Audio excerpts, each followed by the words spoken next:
Guys, Radhe Radhe. आप सब कैसे हैं? उम्मीद है कि आप सब अच्छे होंगे, स्वस्थ होंगे, मस्त होंगे अपने अपने कामों में। तो मैं बिल्कुल ठीक हूँ और आज फिर कहानी लेके आई हूँ। कहानी का है टॉपिक दो बाज और महाराजा। शीशे बता देती हूँ। बाज होते हैं, महाराजा होते हैं और महाराज को बाज बहुत पसंद आते हैं और दो बाज उनको मिलते हैं। एक बाज तो उड़ने लग जाता, एक नहीं उड़ता है। आप कहानी सुनते रहिए दूसरा बाज कैसे उड़ता है।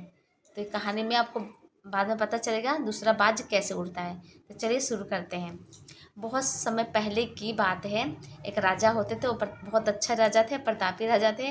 उनके राज्य में सब सुखी थे। लेकिन वो राजा ऐसे थे कि वो पंछी या पशुओं को बहुत ज़्यादा प्यार करते थे। वो किसी को मारते नहीं थे और ना ही कोई शिकार करते थे।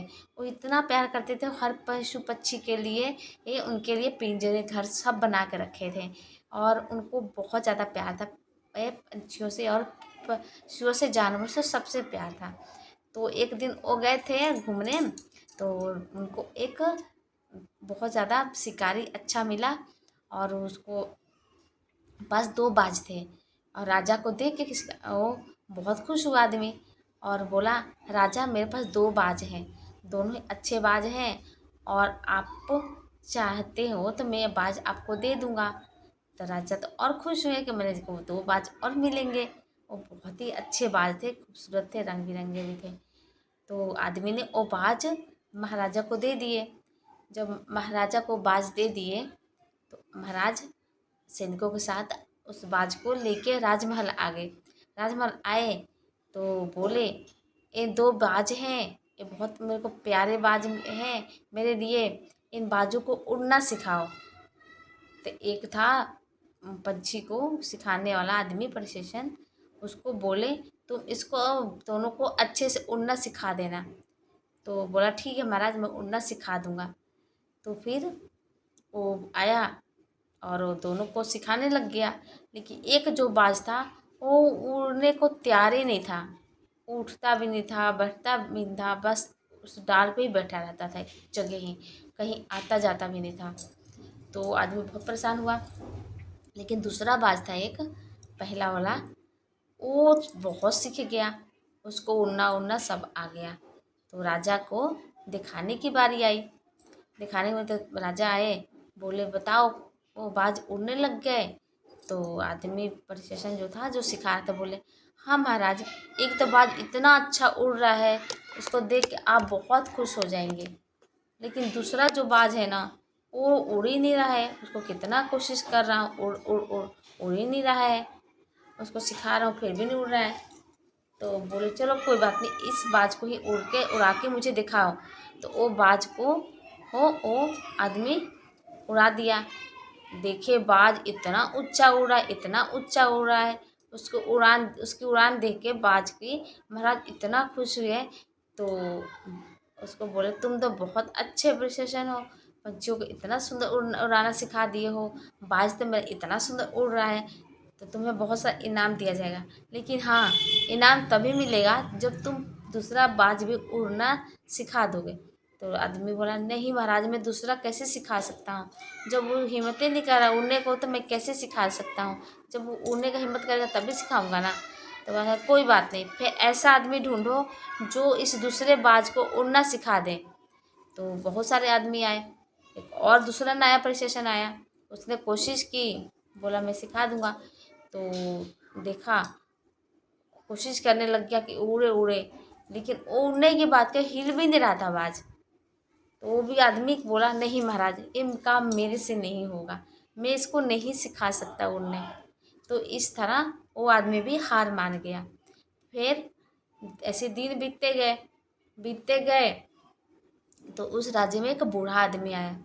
बूढ़ा आदमी बूढ़ा राजा से बोला, महाराज आप चिंता मत कीजिए, मैं इस बाज को उड़ना मिनटों में सिखा दूंगा।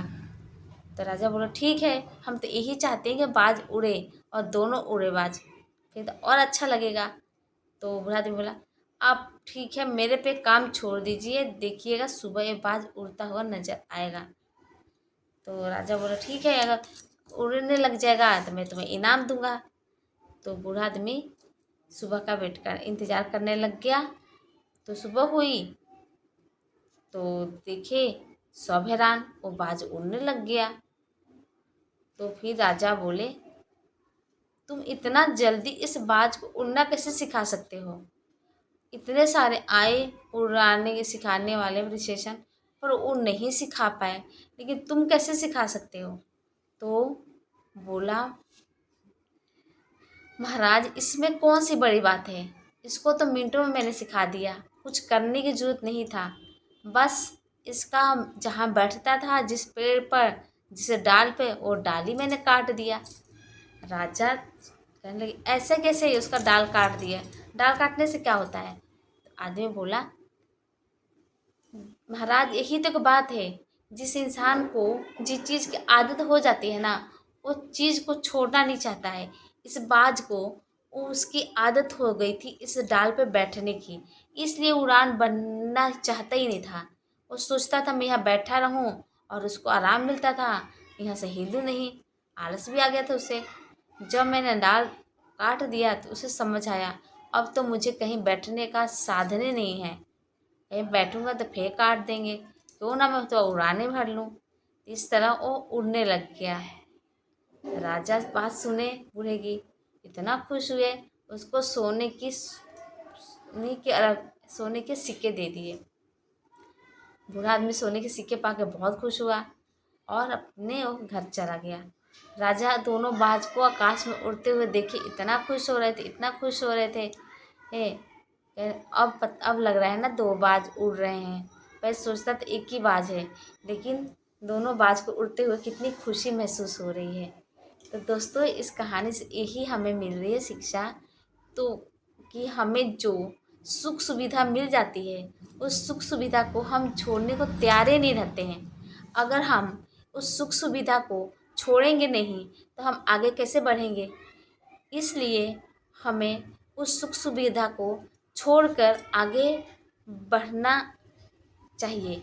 अगर हमें आगे बढ़ना और तरक्की करना चाहते हैं तो हमें अपने पे विश्वास करके और सुख सुविधा को छोड़ना ही पड़ेगा, क्योंकि सुख सुविधा हमारी ज़िंदगी का एक हिस्सा होता है। अगर हम उस सुख सुविधा का आदत बना लेंगे या आदी हो जाएंगे तो हम ज़िंदगी में तरक्की नहीं कर पाएंगे। तरक्की करने के लिए हमें बहुत कठिनाइयों का रास्ता अपनाना पड़ता है, क्योंकि एक लोहे भट्ठे में पक के ही एक कच्चा घड़ा पक्का घड़ा बनता है। अगर वो नहीं पकेगा तो कच्चा मिट्टी का ही रहेगा, पक्का मिट्टी का बनेगा ही नहीं। इसी तरह हर एक इंसान जो सुख सुविधा को त्याग के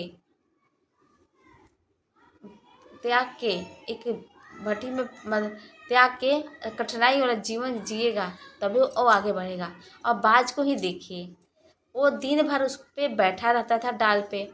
वो सोचता था कि इससे आरामदायक जगह कोई है ही नहीं, मुझे उड़ने की क्या ज़रूरत है। लेकिन जब शिकारी ने, बूढ़े आदमी ने के आदेश से वो पेड़ के डाली को काट दिया गया, तो ही बाज दूसरे बाज के बराबर उड़ने लग गया, क्योंकि उसे समझ आ गया कि अब उड़ने से पीछा नहीं छूटने वाला है। और वो जो उड़ने में जो मज़ा है वो डाल पे बैठे रहने में नहीं। इसलिए हमें भी अपनी ज़िंदगी में कामयाबी का हिस्सा बनते हुए उड़ना चाहिए।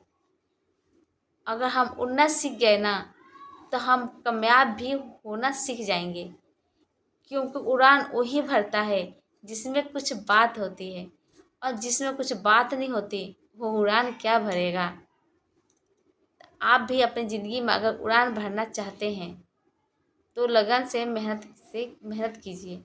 हाँ दोस्तों, मेहनत तो हर फील्ड में है, चाहे आप डॉक्टर बनिए, इंजीनियर बनिए, चाहे बी फार्मा कीजिए, चाहे बीडीएस कीजिए, क्योंकि मेहनत से बढ़कर कुछ भी नहीं है। जो विद्यार्थी मेहनत करते हैं वो तो बड़े बड़े परीक्षा पास कर लेते हैं।